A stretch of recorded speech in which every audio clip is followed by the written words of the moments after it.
Hey fish friends, Michael here with another build video. I'm going to be doing the hardscape for a Rocky Mountain inspired design. I live in Colorado and I spend a lot of time hiking. I'm in the mountains and that's where I collected all of the hardscape for this tank. Welcome to my scaping dojo.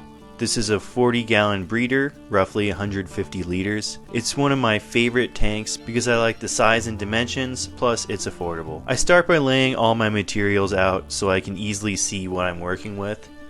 For today's project, you'll need foam pads, soil, rocks, wood, paper towel, super glue, and aquarium safe silicone. I'm using granite, river pebbles, and wood from dead pines that I found in the mountains.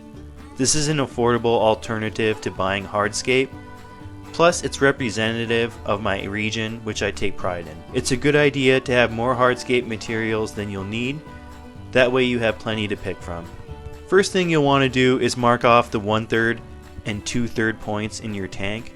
Creating major landmarks around these areas is far more natural looking than placing a focal point in the center of your tank. Now I'm going to create a row of rocks and build back. The first one is always the hardest.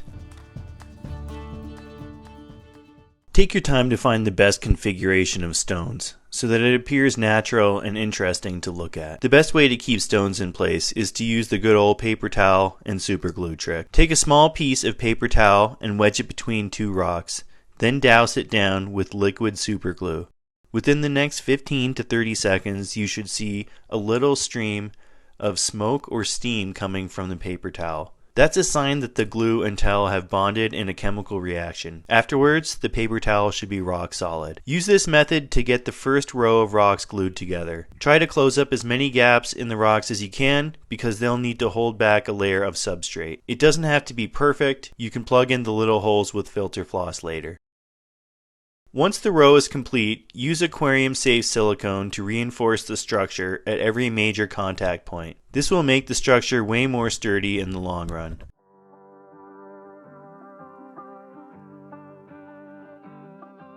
Now pile up some soil and add some more rocks. This isn't an exact replica of nature, but I'm trying to create a forest vibe in this part of the tank. At this point, I'll add some trees. For this centerpiece tree, I'll attach some branches by drilling holes and siliconing in smaller sticks. I had to whittle this one down to fit it in the hole.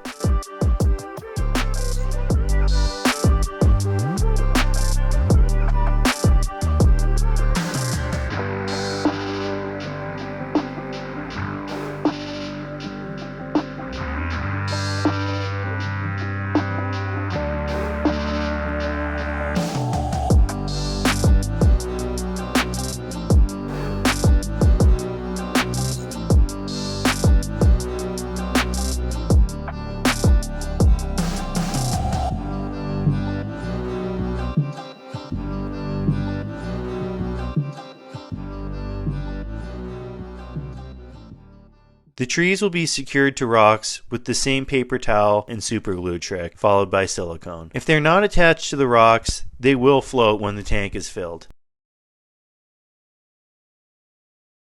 Repeat this process until you get a nice looking forest.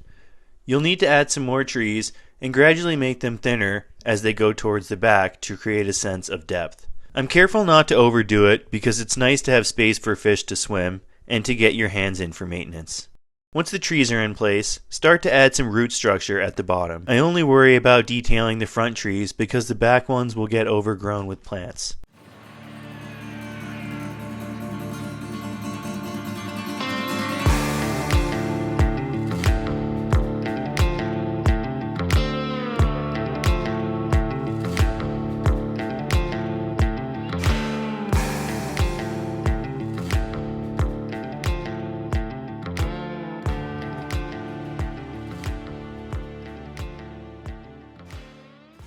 Pile up some rocks on the other side to create a meadow area and canyon where the sand path will run to the back of the aquarium.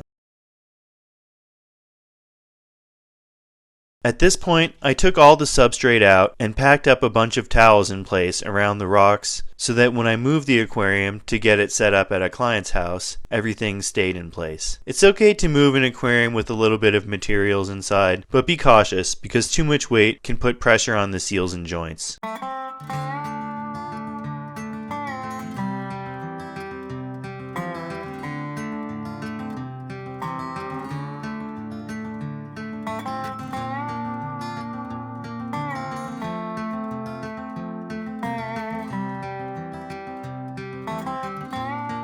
Plug up holes with filter floss and pour sand down. I use play sand that you can find at any hardware store because it's cheap and looks natural. It does come quite dirty, so make sure you rinse it plenty of times. This area is supposed to resemble a creek or riverbed, so I'm scattering smooth river pebbles of different sizes.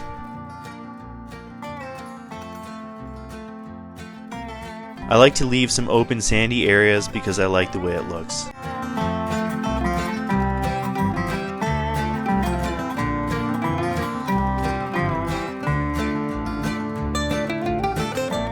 Adding a lot of substrate or filter media from an established aquarium can help to jumpstart the nitrogen cycle.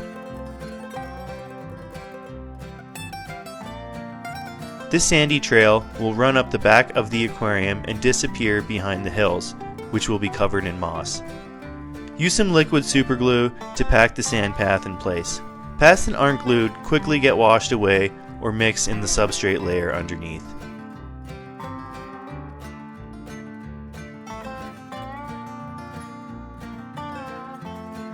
That's a wrap on the hardscape. Thanks a lot for watching. Don't forget to hit that like or subscribe button if you've enjoyed today's content. Let me know if you have any questions in the comments, and I'll see you in the next one where we're going to get planting.